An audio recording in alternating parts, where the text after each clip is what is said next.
Romanos 5 dice que Dios muestra su amor por nosotros así, que cuando todavía éramos pecadores, Jesucristo murió por nosotros.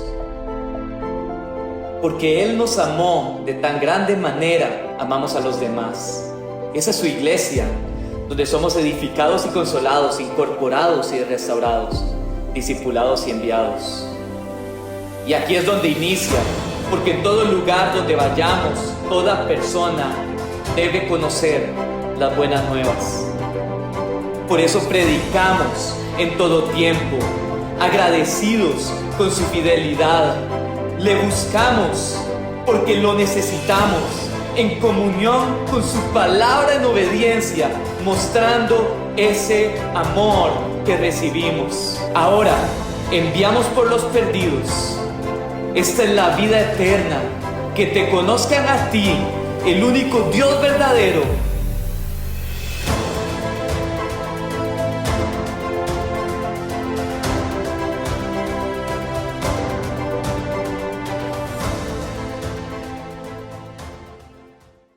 Bueno, hoy seguimos con el tema de las parábolas, ¿verdad?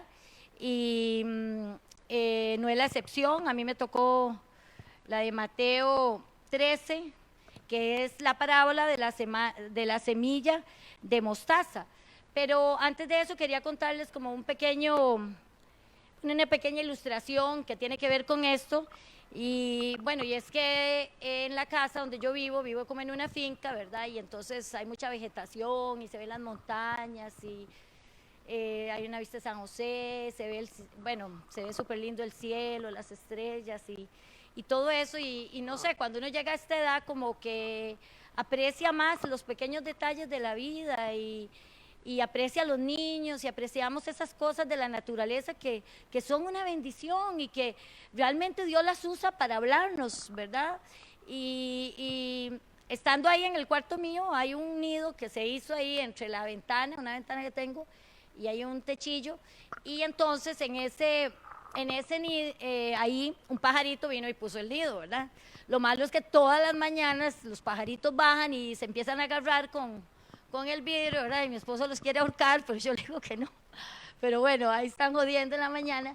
Pero lo lindo de esto es que uno aprende de la naturaleza. Y entonces cuando yo veo ese nido y veo cómo la mamá sale y va y busca el alimento, y también como ella manda a los pajaritos a volar, como para que se capaciten, ¿verdad? Y ahí se ve el pajarillo ahí con las alas rápido, ¿verdad?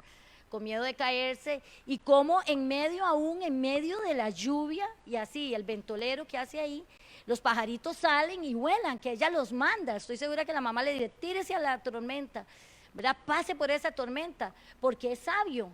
Y es lo mismo que Dios hace a veces con nosotros, que nos pasa por pruebas, por tormentas, por momentos difíciles, pero todo eso es para que realmente lleguemos a tener paciencia, y esa paciencia produzca en nosotros esa resistencia, esa perseverancia que al final nunca nos va a avergonzar, porque eso es la fe es paciencia. Y entonces, pero yo me ponía a ver que por qué el pajarito hizo su casa, habiendo tantos árboles, ¿verdad? Hizo su casa ahí, en ese techito, ¿verdad? Y esta parábola se trata un poco de eso, de cómo las aves buscan ciertos árboles para hacer su casa. Y yo pienso, bueno, el pajarito lo tuvo que haber puesto ahí porque él sentía que ese era un lugar seguro, sentía que ese iba a ser su refugio, que iba a ser el lugar donde iba a estar protegido de otros animales, o iba a ser el lugar donde se iba a proteger del sol o del viento, que era un lugar seguro para ellos, para los pajaritos, y donde ella podía proveer su alimento.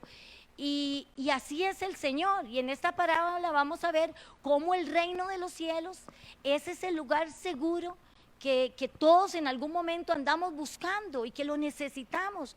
Un lugar donde de verdad usted se sienta protegido, donde usted se sienta amado, donde usted sienta que Dios es su refugio, es su castillo, es su pronto auxilio en la tribulación. Un lugar donde usted pueda sentir esa paz, porque ¿qué es lo que más anhelamos en un hogar? La paz, tener reposo, tener tranquilidad. Y eso es lo que vamos a hablar un poco del reino de los cielos. Entonces vamos a ir a esta parábola que está en Mateo 13, 31. Y dice, parábola de la semilla de mostaza. Otra parábola le refirió diciendo, del 31, mi hermano. Otra parábola le refirió diciendo, el reino de los cielos es semejante al grano de mostaza o a la semilla de mostaza que un hombre tomó y sembró en su campo, el cual a la verdad es la más pequeña de todas las semillas, pero cuando ha crecido es la mayor de las hortalizas y se hace árbol, de tal manera que vienen las aves del cielo y hacen nidos en sus ramas. Entonces dice, el reino de los cielos es semejante al grano de mostaza que un hombre tomó y sembró en su campo. El reino de los cielos. Derek dijo, la última prédica, dijo realmente, ¿qué es el reino de los cielos? Y el reino de los cielos es, dice que no es ni comida ni bebida. El reino de los cielos es paz, justicia y gozo. Y ese es el reino al cual usted y yo pertenecemos. Ese es el reino cuyo rey es Jesucristo. Y es un reino donde el Señor no solo quiere darte paz, no solo quiere darte seguridad, no solo quiere darte eso, sino quiere libertarte, quiere restaurarte, quiere sanarte, quiere hacer de ti esa nueva persona que Él prometió, quiere transformar tu vida, tu mente y quiere darte todo lo que este reino contiene.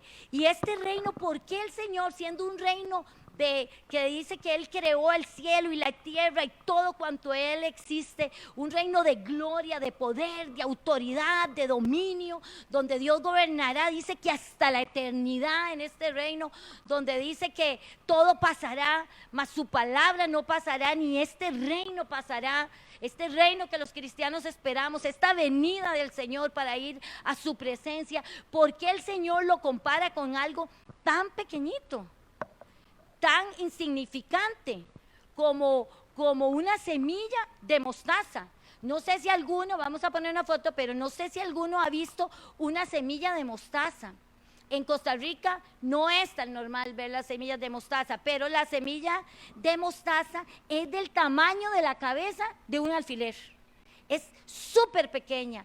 Es la semilla de hortalizas más pequeña que existe, aparte del tabaco.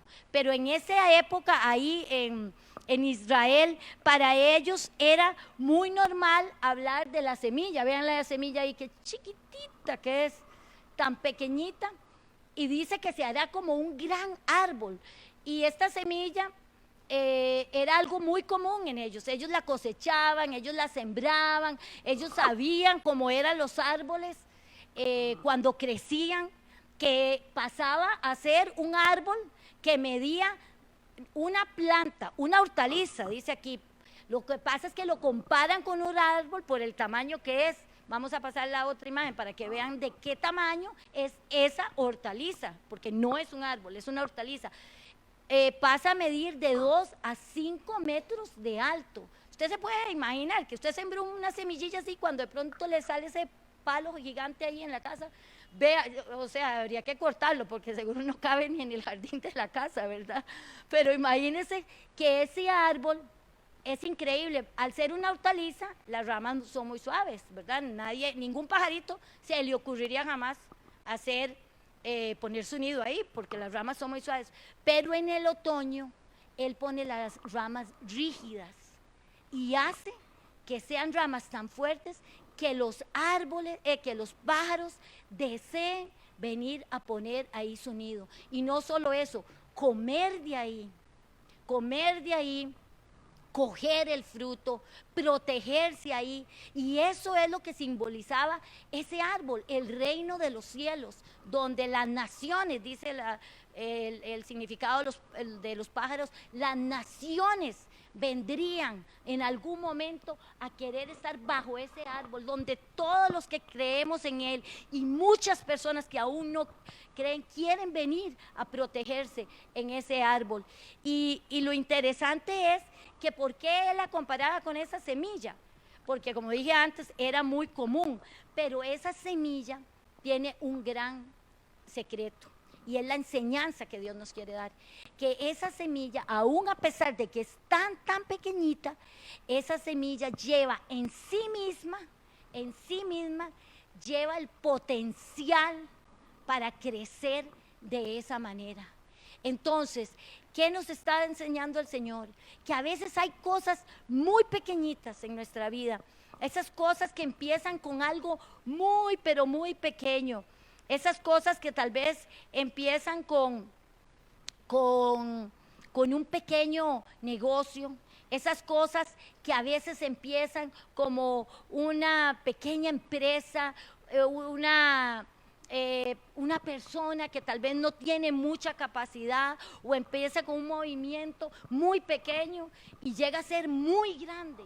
Y por ejemplo, está el ejemplo de Facebook, digamos, o Mac, que empezaron como en un garaje, una pequeña habitación de la casa, y hoy Facebook es gigante y domina todas las redes, influencia, impacta eso, ¿verdad? Y vemos como empresas como tal vez KFC, que empezó con la receta de un coronel y hoy en día llegó a ser una de las cadenas más grandes mundiales de comida, y vemos como un movimiento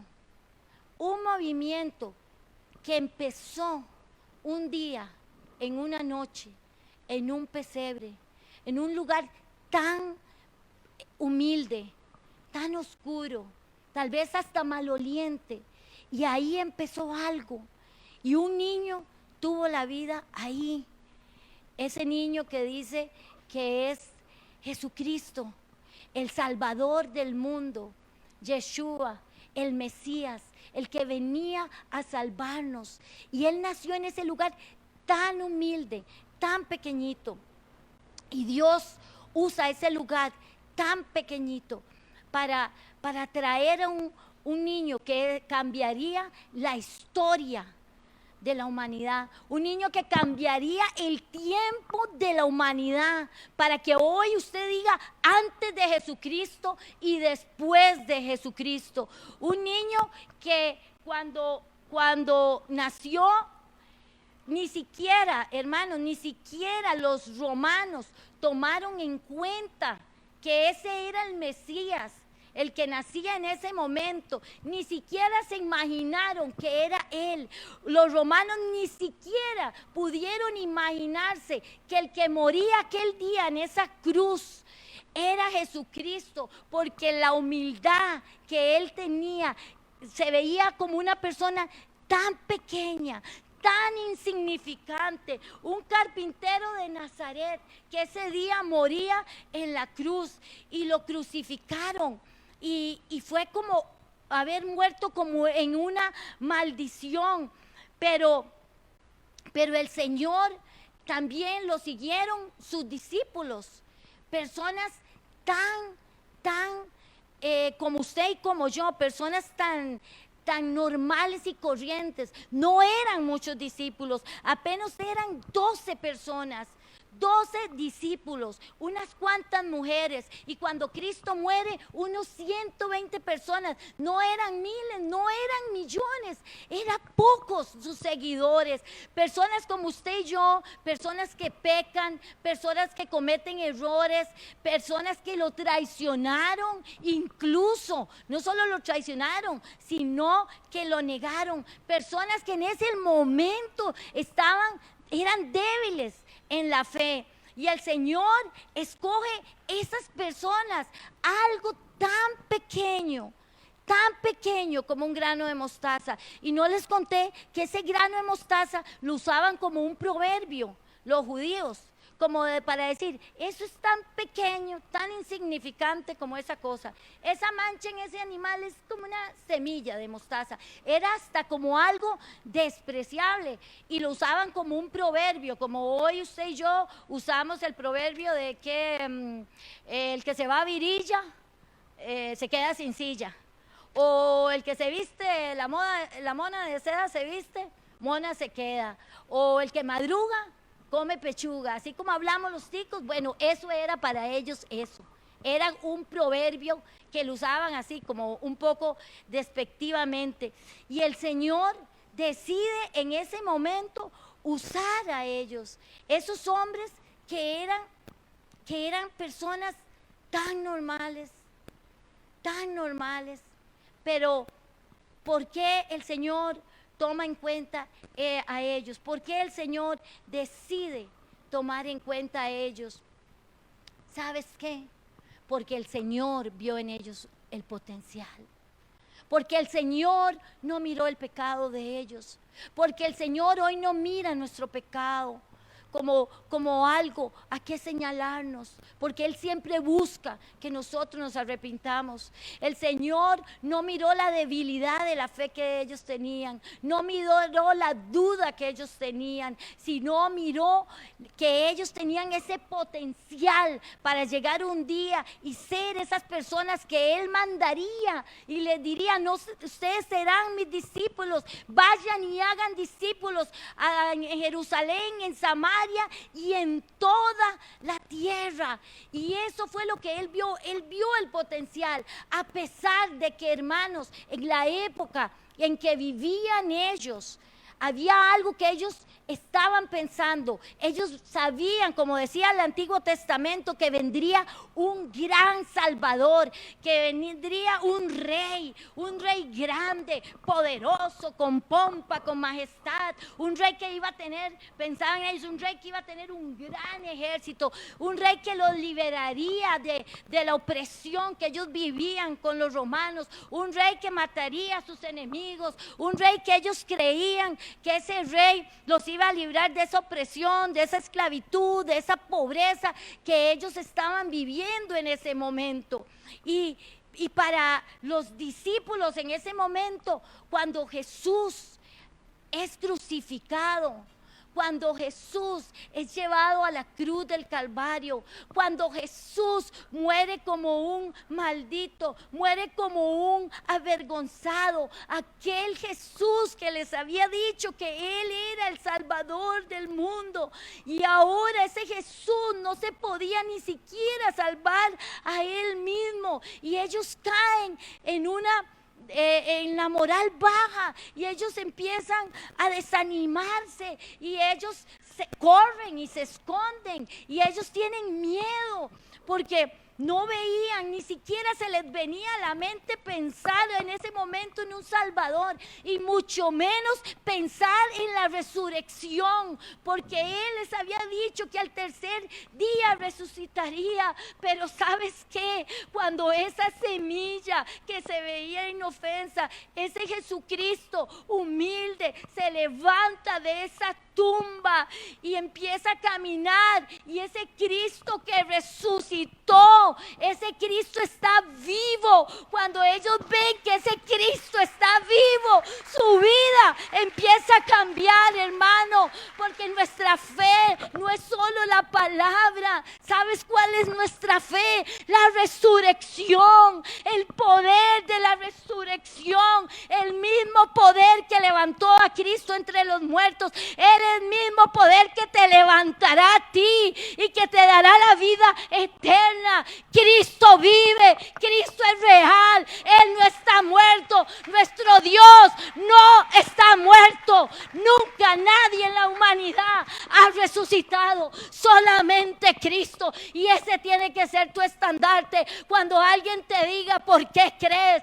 Creo porque mi Cristo resucitó, mi Cristo está vivo. Eso es lo que le tienes que decir. Esa es tu fe. Tu fe está en la resurrección, en que Él hoy está vivo. Tu Dios es poderoso, poderoso es nuestro Dios. Toda rodilla se doblará y toda lengua confesará que Jesucristo es el Señor, para gloria y honra de Dios Padre. Ese es nuestro Dios y ese Jesucristo. Ellos lo miraron, y cuando ellos lo miraron, vemos a un Pedro que estaba abatido, un Pedro que lo había negado, pero ahora lo predicaba, un Pedro que cuando predicó 3,000 personas se convirtieron. Vemos a sus discípulos llenos del Espíritu Santo. Vemos un Santiago que era escéptico, que hasta le dijo que le enseñara dónde estaban sus heridas, siendo el pastor de la iglesia más grande ahí.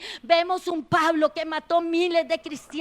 Ser seguidor de Cristo, ser seguidor y llegar a ser el apóstol más grande que el Señor tenía.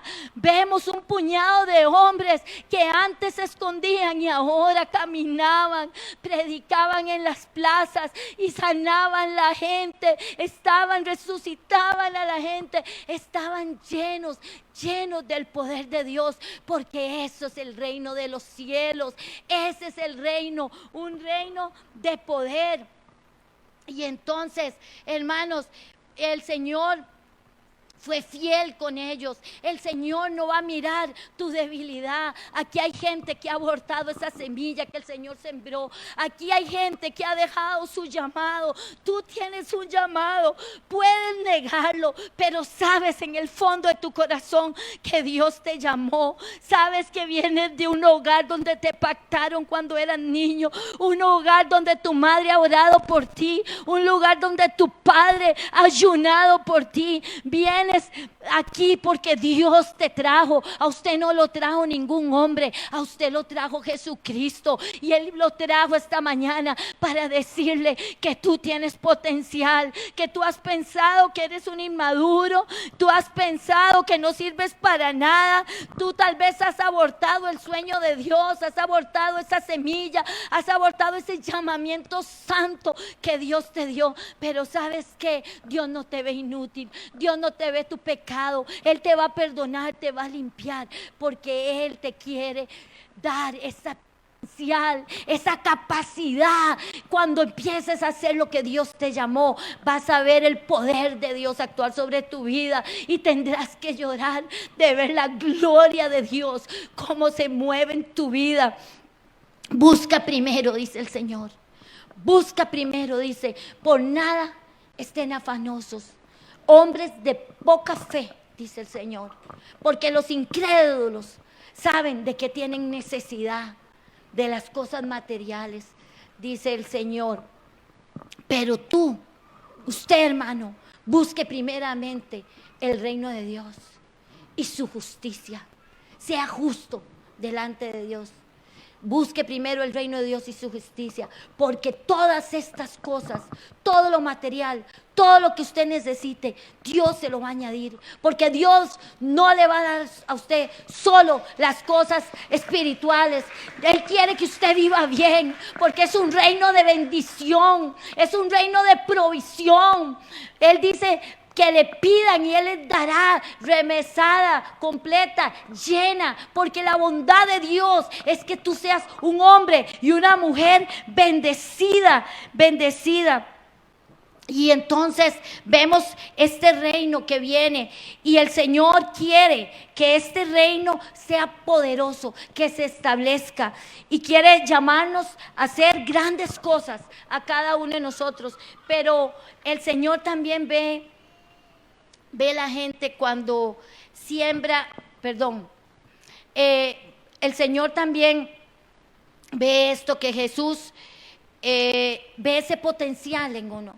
Y yo creo, hermanos, que a veces nosotros despreciamos las cosas pequeñas.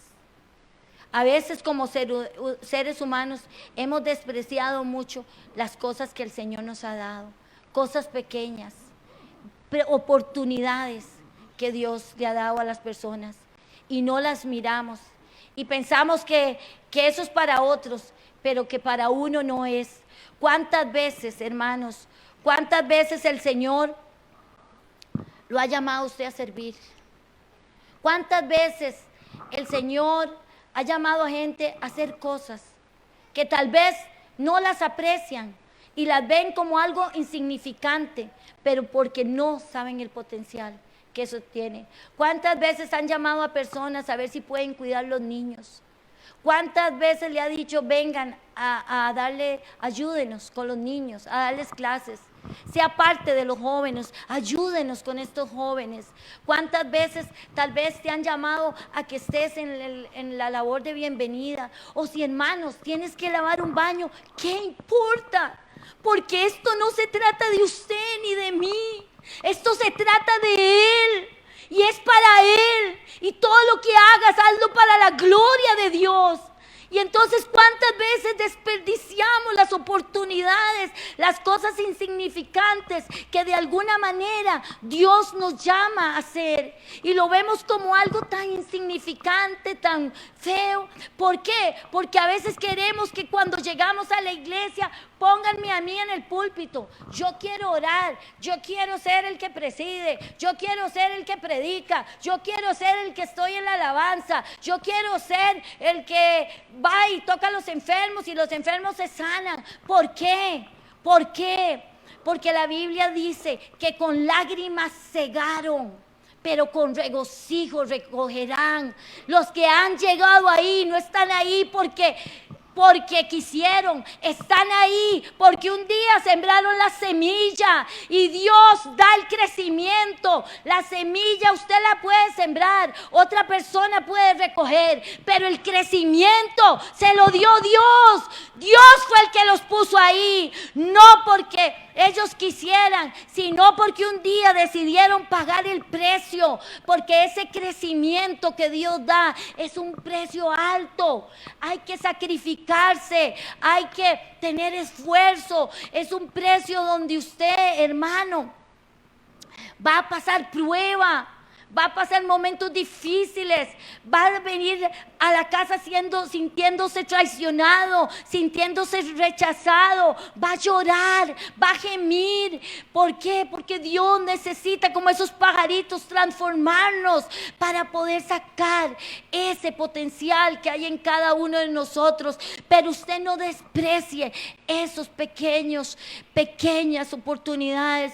Un día Dios nos dio la oportunidad de abrir una iglesia.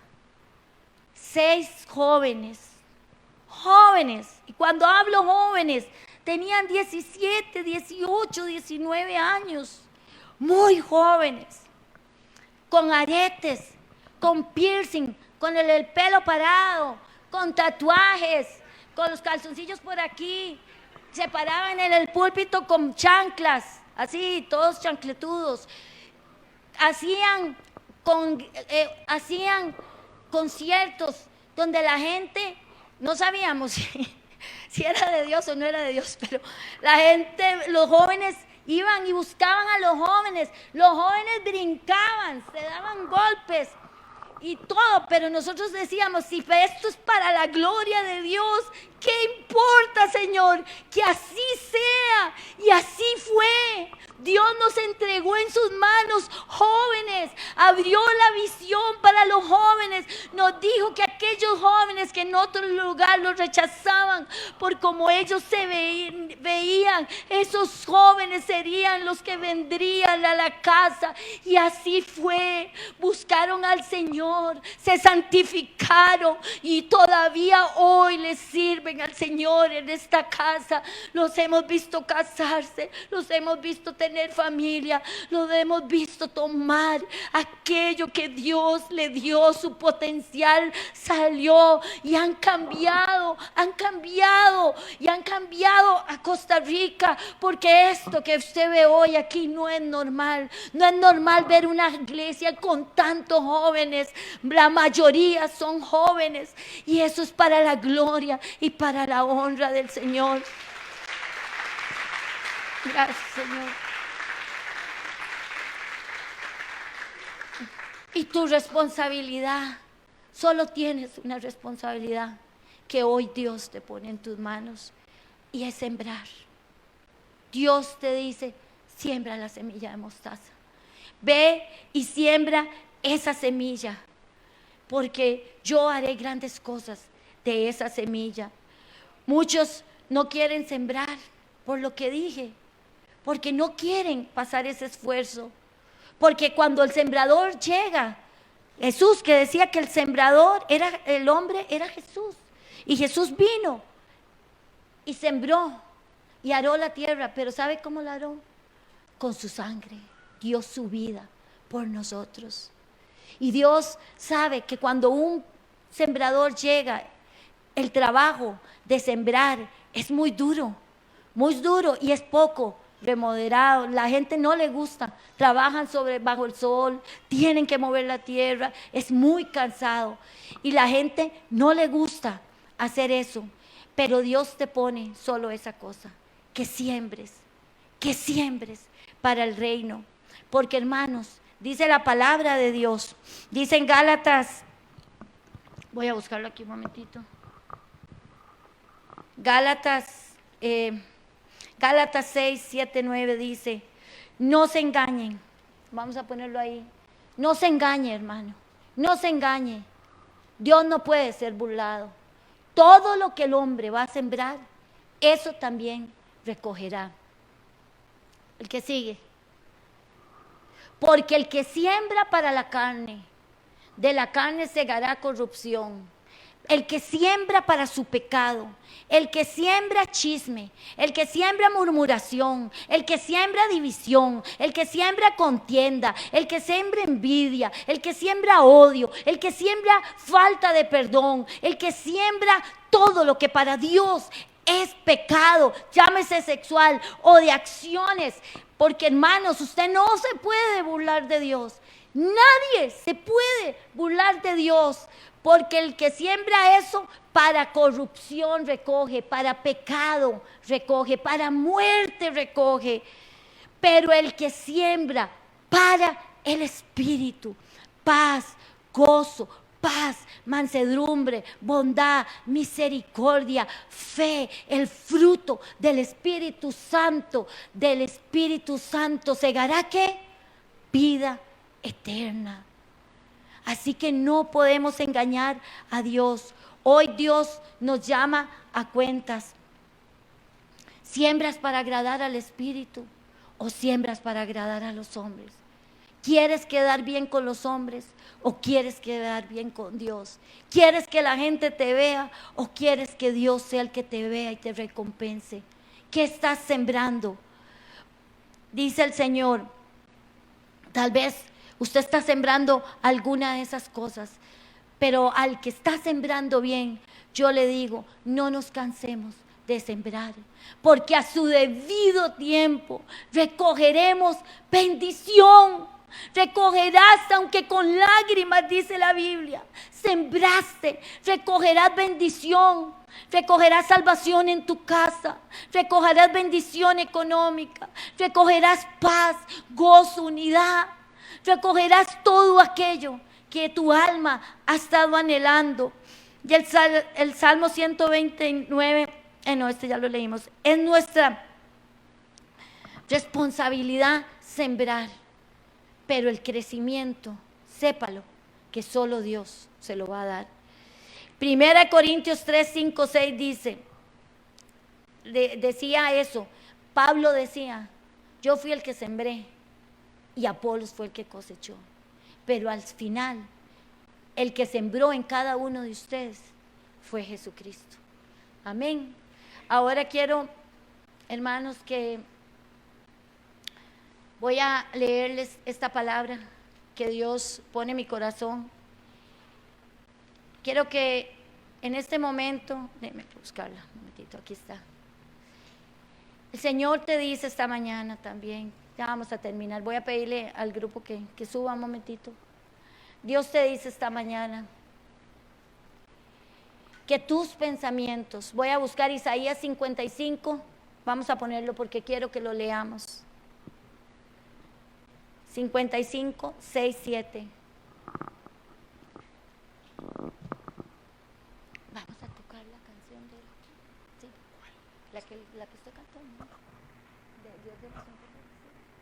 Vamos a leer esta palabra. Bueno, voy a empezar a leerla mientras. ¿Ya la tienen, chicos? Quiero que la oigan, hermanos. Quiero que la oigan. Porque este es tu Dios hoy hablándote. Hoy Dios vino a traerte aquí. Tal vez es corta la palabra, pero lo único que quiero es que Dios me dijo que habían muchas personas que hoy no le estaban sirviendo.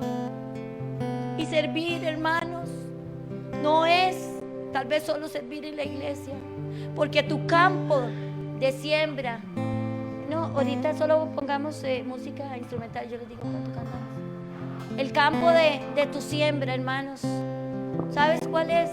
Es tu familia, son tus compañeros de trabajo, son tus amigos, es el mundo que hoy se está perdiendo.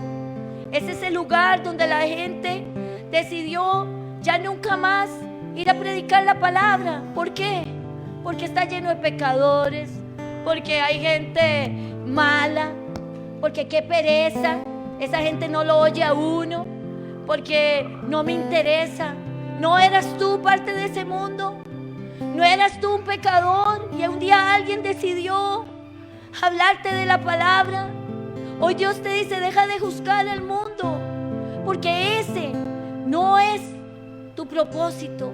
Dios no te trajo aquí a juzgar al mundo, ni a condenarlo, sino a que el mundo tuviera vida eterna, como hoy usted y yo tuvimos la oportunidad en su misericordia de conocerlo a Él. Y hoy el Señor quiere que el que ha estado así, frío, seco, que no ha podido orar, que se siente ya tan cansado de las cosas de Dios, que vas a la presencia de Dios y ya ni siquiera una lágrima te sale, que lees la palabra y es como si leyeras cualquier libro. Hoy el Señor quiere que entiendas que Él te trajo aquí porque te quiere dar vida, la vida de la resurrección.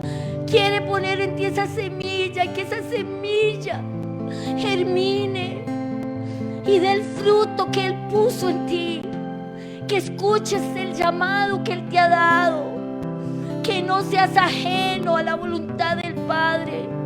Jesús dijo un día a sus discípulos, les enseñaré a orar. Y orar era, Padre, santificado sea tu nombre, vénganos tu reino y hágase tu voluntad aquí en la tierra como en el cielo.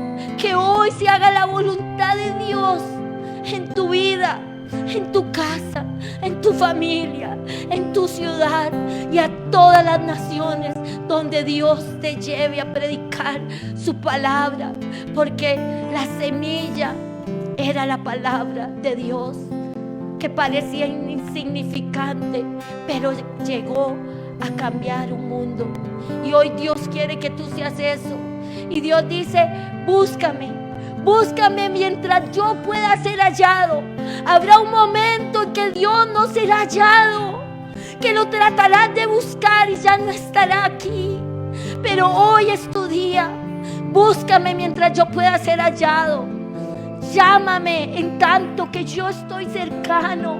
Yo quiero oír tu oración, yo quiero oír tu arrepentimiento, yo quiero oír que confieses tu pecado, yo quiero oír tus necesidades, lo que estás viviendo.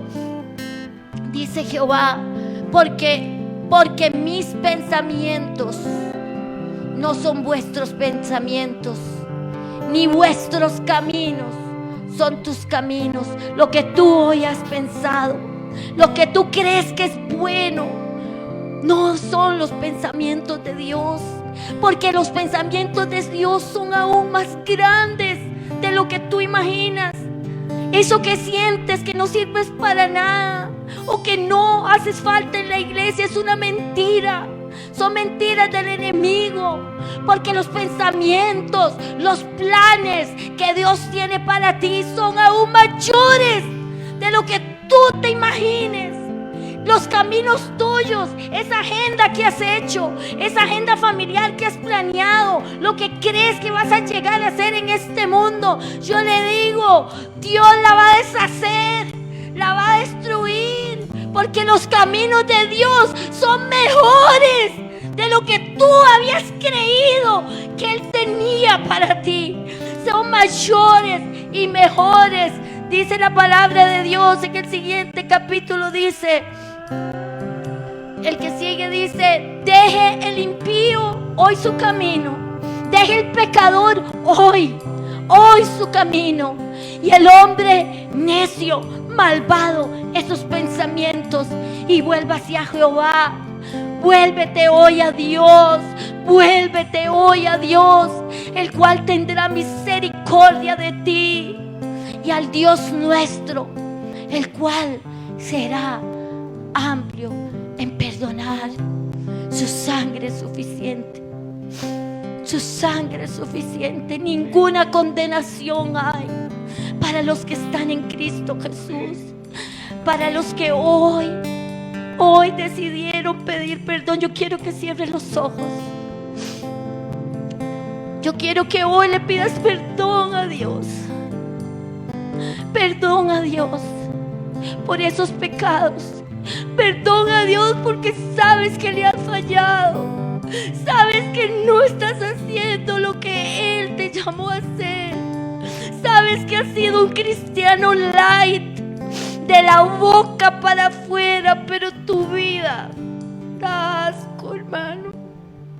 Sabes que sos un oidor de la palabra, pero tampoco eres un hacedor de la palabra de Dios. Pero sabes que hoy tu Padre está aquí, el Rey de tu vida. Porque ¿quién es el Rey de tu vida? Es tu esposo, es tu esposa, son tus hijos, es la plata que tienes guardada en el banco, son tus relaciones. ¿Quién gobierna hoy tu vida? Cristo es el Rey de tu vida, el que nunca se avergonzó de ti, aunque un día te avergonzaste de Él, pero Él nunca te ha negado, nunca te negó, y te hizo hijo, y te puso un nombre, y te formó en el vientre de tu madre, y te dijo, mío eres tú, y aunque pases por las aguas, no te vas a ahogar, y aunque pases, dice el Señor, por el fuego, no te vas a quemar, porque hoy eres mi hijo. Eres hijo de ese hijo que estaba perdido, que desperdició las oportunidades que un día Dios le había dado y se fue a malgastarlo. Pero hoy Dios dice, eres mi hija que estaba muerta pero está viva. Hoy eres mi hijo que estaba muerto pero vienes a casa y yo te voy a vestir. Yo te voy a vestir con vestiduras blancas. Te pondré el anillo de realeza porque perteneces a mi reino, y te pondré sandalias de santidad y haré fiesta para ti, hija. Haré fiesta para ti, hijo, porque eres mi amado. Eres mi amado. Y hoy el Señor está aquí. Y si tú pecaste, Dios te limpia con su sangre.